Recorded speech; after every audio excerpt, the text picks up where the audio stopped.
Fala, meu amigo, minha amiga, tudo bem? Mais uma vez aqui estamos, professor Jean de Química, para aquele nosso encontro de toda semana, e dando continuidade à nossa história, estamos falando, estamos trabalhando com as reações orgânicas.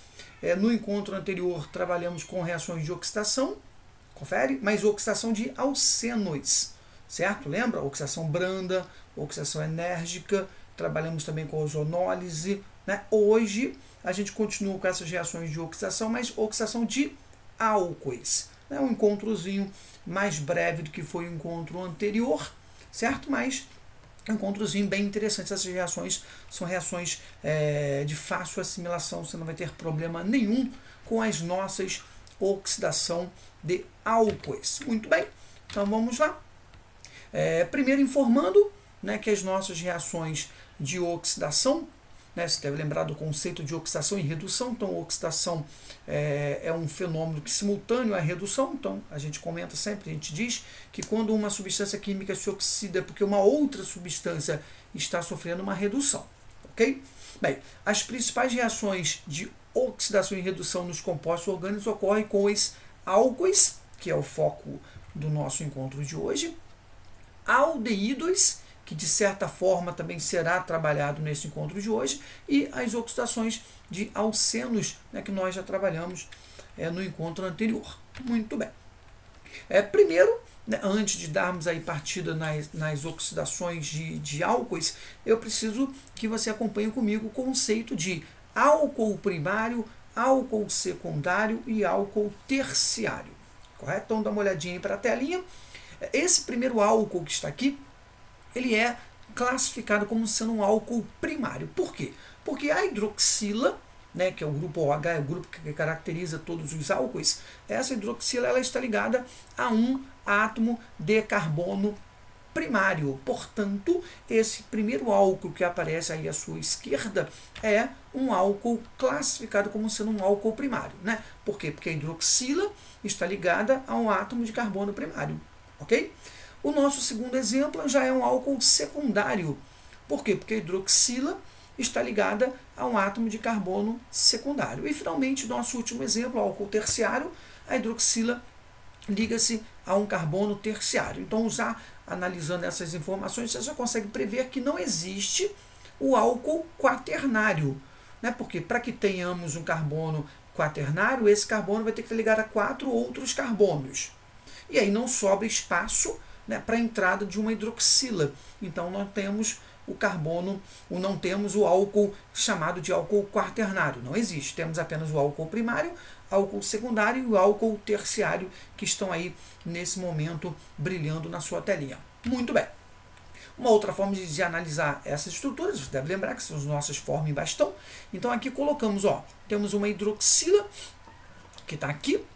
Hidroxila é essa que está ligada a um carbonozinho, somente um carbono. Então esse álcool aqui é um álcool primário.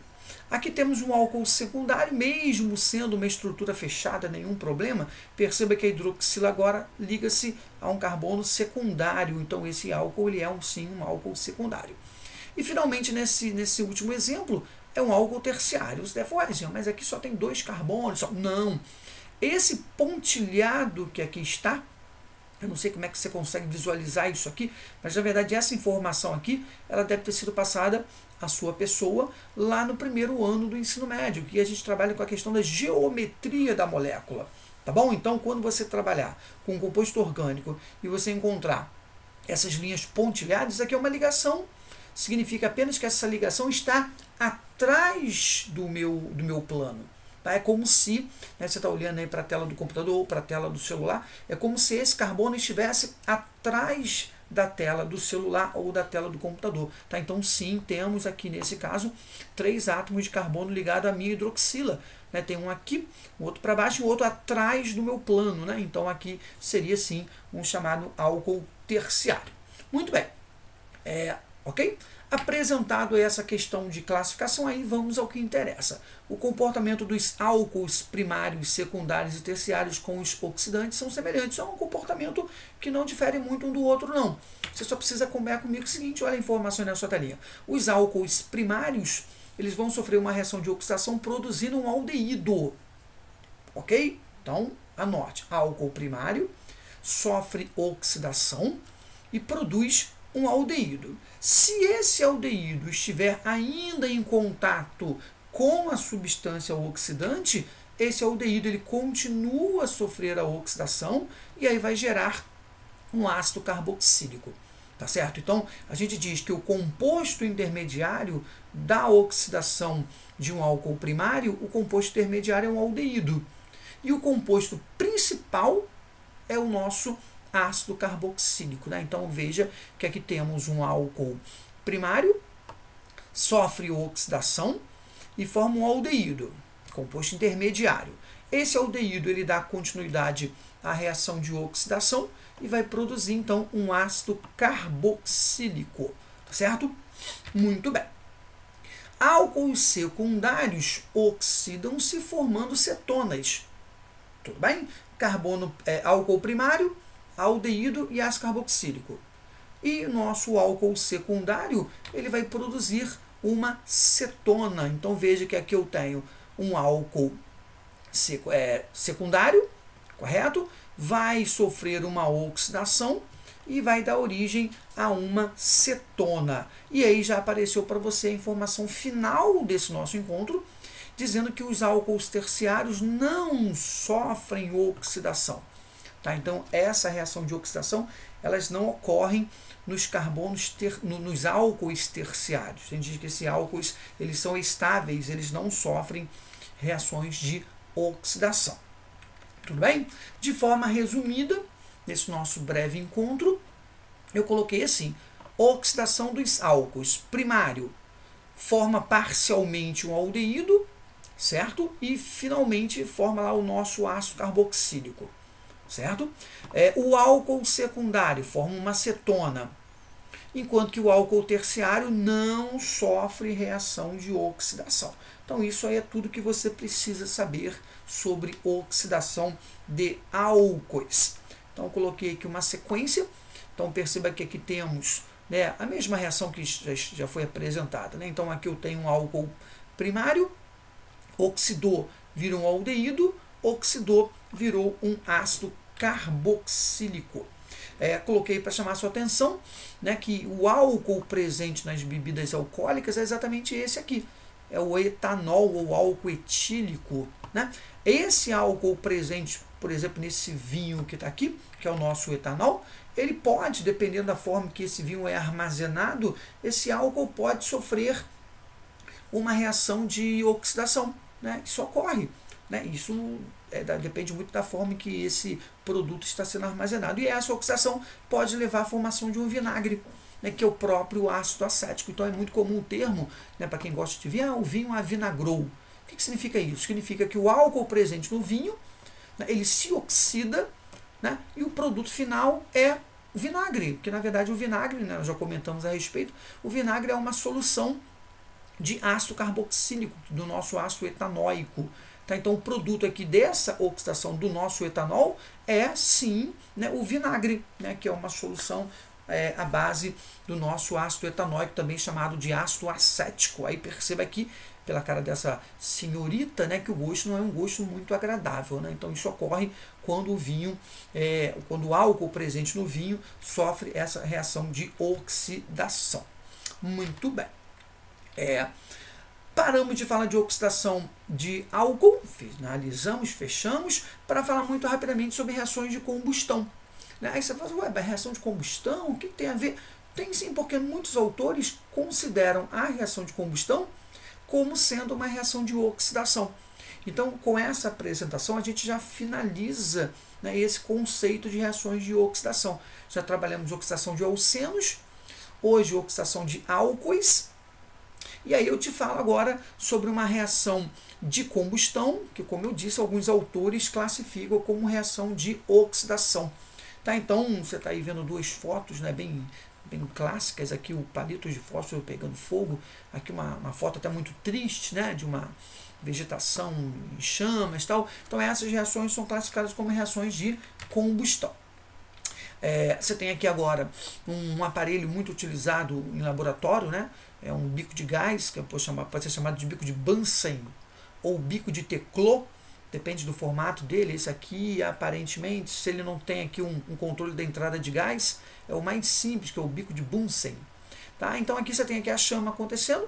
Essas substâncias aqui acima, CO2, água e CO, são os produtos, aqui, aí tá assim, são os produtos da minha reação. Então a reação de combustão ela leva à formação dessas substâncias, CO2, H2O e CO. Certo? O combustível é a própria substância química que está entrando em combustão. Pode ser muito bem o gás de cozinha, pode ser o etanol, pode ser a própria madeira, né, que você estava queimando, como você viu aí na foto anterior. Tal. E o O2 é o gás que provoca essa reação de combustão, que é chamado de comburente. Tá? Então toda a reação de combustão ela tem a participação dessas duas figuras, o combustível e o comburente. O comburente é sempre o nosso gás oxigênio. Ok? Bem, de acordo com a quantidade de oxigênio, né, que está disponível para a reação química, eu tenho tipos diferentes de combustão. Então essa minha combustão ela pode ser uma combustão dita completa. O que seria uma combustão completa? A combustão perfeita é quando você tem uma quantidade de oxigênio suficiente para reagir.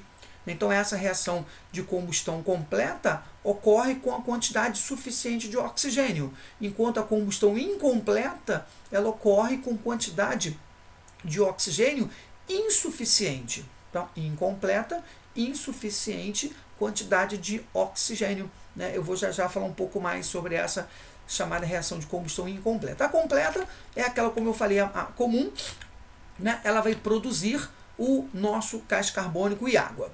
Tá? Então, se você está provocando uma queima e você tem quantidade suficiente, né, o oxigênio consegue entrar ali para reagir suficientemente com aquele combustível, você vai produzir CO2 e água.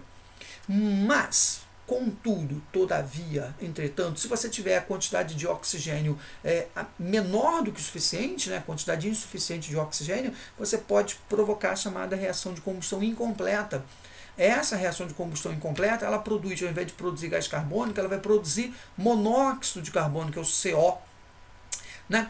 E a combustão ainda com menor quantidade de oxigênio, ela pode levar à formação de carbono pulverizado, então forma-se apenas o C. Tá vendo? Então você vai percebendo que quanto mais você desce aqui, ó, menor vai sendo a quantidade de oxigênio.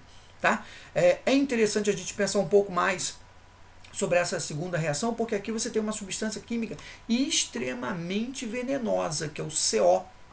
Então esse CO, que é o monóxido de carbono, é um gás extremamente venenoso. Você deve ter ouvido comentários aí nas emissoras de televisão, em reportagens, de pessoas que perderam a vida, né, por conta, né, da presença desse monóxido de carbono.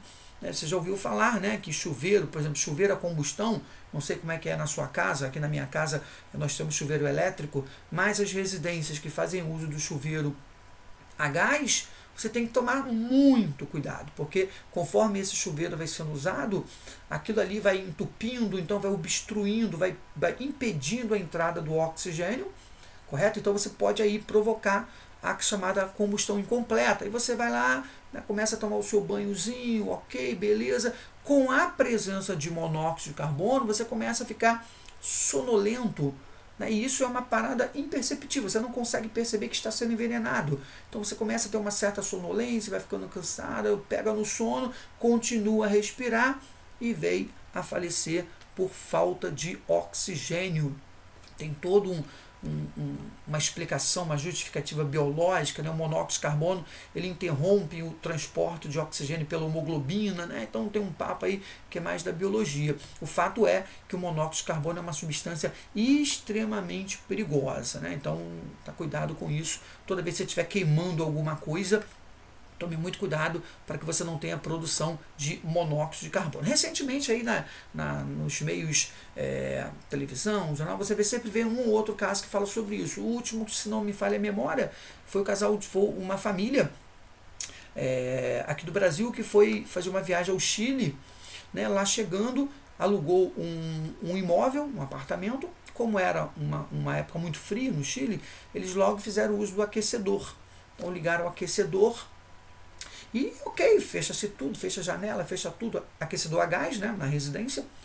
E, ok, de repente, tempos depois, você está ali respirando, aquela coisa toda, aí a filha começou a passar mal e perceber também que pai, mãe e o irmão também estavam passando muito mal. Aí ela consegue ligar, fazer o contato com uma tia, se eu não me engano, que estava indo no Brasil. Essa tia do Brasil ligou de volta para a embaixada brasileira lá no Chile. Eles correram lá, quando chegaram lá, infelizmente, todos já tinham perdido a vida, né? Faleceram todos, por conta exatamente, né, da presença dessa substância que é o nosso monóxido de carbono. Ok? Então, tá aí, já falamos sobre a combustão completa, a combustão incompleta.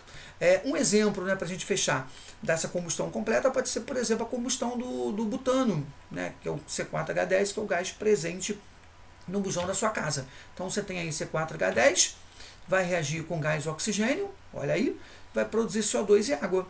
Ó, combustão completa. Ok?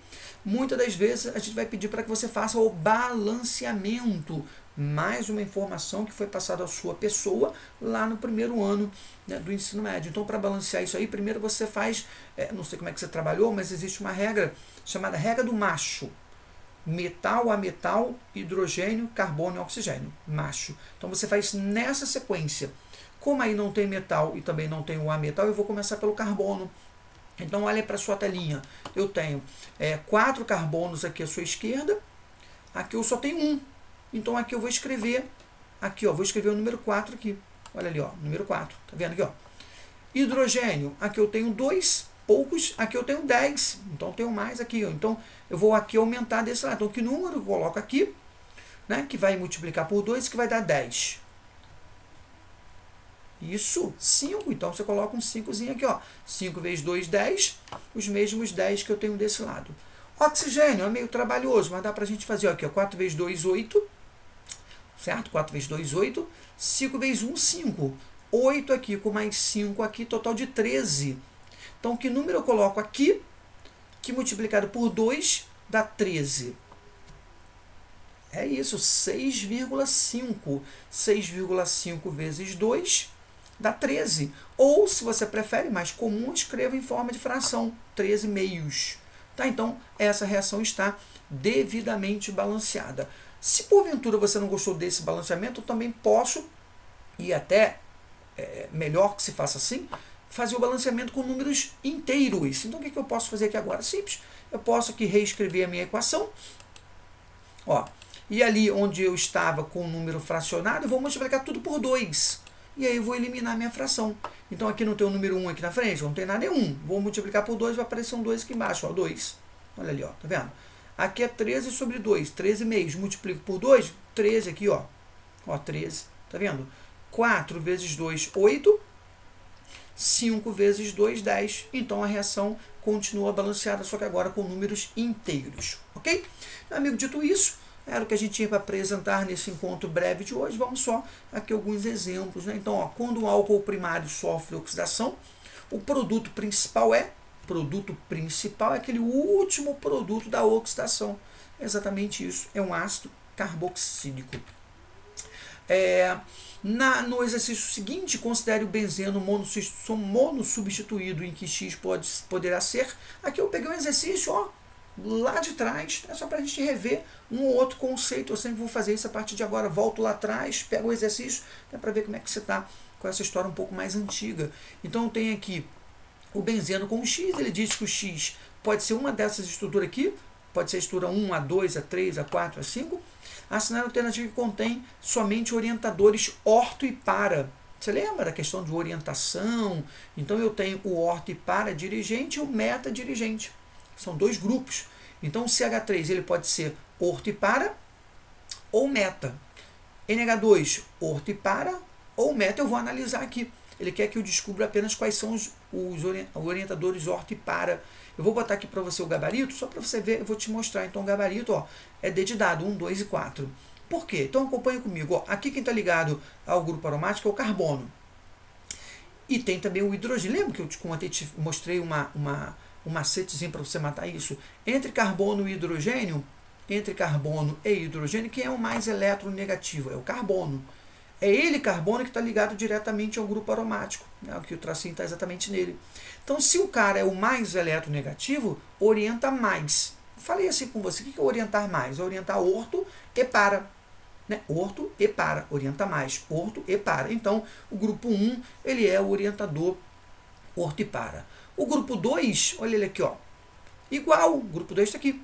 Eu tenho o nitrogênio e o hidrogênio. Quem está ligado no aromático é o nitrogênio. O nitrogênio é mais eletronegativo do que o hidrogênio, então orienta mais, orienta orto e para.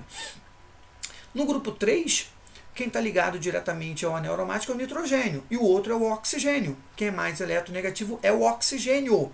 Então o nitrogênio é o menos, então ele orienta menos. O que é orientar menos? É orientar apenas meta. Então, tá vendo? Ele não está como gabarito da questão. No 4, oxigênio e hidrogênio. Quem está ligado é o oxigênio é o mais eletronegativo, então orienta mais, orienta orto e para. Então o gabarito está aqui, 1, 2 e 4. O 5 também não, porque quem está ligado é o carbono e o oxigênio, que é o mais eletronegativo. Então ele é o menos. Se ele é o menos, orienta, ele é um meta-dirigente. Para você nunca esquecer, e é bom a gente poder trabalhar com isso, tem um macetezinho que me foi passando, época de faculdade ainda, que é essa frasezinha aqui que não tem sentido nenhum para você. Né? Fluminense, nem para mim tem sentido. Fluminense Nacional Clube Bromadores investiram seus crocodilos para hoje. Qual é o sentido disso? Nenhum. É apenas para que a gente possa memorizar essa sequência de eletronegatividade. Então, tá vendo aqui, ó, Fluminense, flúor é o mais eletronegativo, depois é o oxigênio, depois é o nitrogênio, cloro, bromo, iodo, enxofre, carbono, fósforo e hidrogênio. Se você souber esses, meu amigo, você já está praticamente com todos os problemas de orgânica resolvidos, tá? Então, essa é a nossa ordem crescente ou decrescente, da forma que você analisar isso aí, né? Então, essa ordem que está na frase é a ordem decrescente. Então, o flúor é o mais eletronegativo e o hidrogênio é o menos eletronegativo. Muito bem. Questão de número 5. Uma reação típica de alcenas é a adição de halogênios à ligação dupla, formando compostos de halogenados vicinais, né, carbonos vizinhos, conforme exemplificado a seguir. Então, você tem uma reação, a reação já foi resolvida. Então, você tem aqui a ligação dupla, quebrou, entrou um bromo aqui, o bromo aqui, olha ali, ó, um bromo aqui, só que ele botou um abaixo e em cima, não há nenhum problema com relação a isso, ok, gente? Até porque já tinha um CH3 aqui, então ele botou o bromo aqui para cima. Tá lá bonitinho. Né? Em relação a essa equação, podemos afirmar que, letra A, o composto 2 apresenta dois carbonos assimétricos. O composto 2 é esse. Carbono assimétrico aqui eu só vejo um, que é esse primeiro aqui, ó. Esse carbono aqui não é assimétrico porque ele tem dois grupos ligados, que é o CH3 e CH3. Então, letra A já está fora. O nome do produto é 2,3 de bromo, 3-metilbutano. Está errado, porque ele numerou da extremidade equivocada. Ele começou a numerar daqui, ó. Tá vendo? Tanto é que foi um bromo no 3 e um metil no 3. O correto é numerar dessa extremidade. Então, aqui não tá legal, não. Então, dito isso, eu já te dei a cola. O gabarito é a letra E. O nome do produto é o 2,3 de bromo, 2-metilpropano. Tá certo, numerei aqui a partir dessa extremidadezinha aqui. Então, muito bem. Meu amigo, minha amiga, é isso. Nosso encontro hoje foi muito breve. Usamos esse nosso dia para falar sobre oxidação. Fechamos esse assunto, né? Falamos aí sobre oxidação de álcoois e aproveitamos a oportunidade falando também de reação de combustão, ok? Obrigado pela paciência. Fique com Deus. Saúde e paz. Até um próximo encontro.